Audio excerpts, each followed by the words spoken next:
आणि ती भाजीवाली बाईच्या भूमिकेत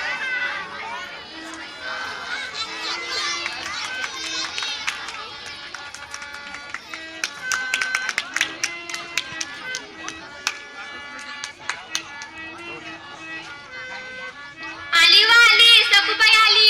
घ्या सकुबाईची ताजी तवानी भाजी. या सकुबाईची ताजी तवानी भाजी तुम्हाला कुठं मिळणार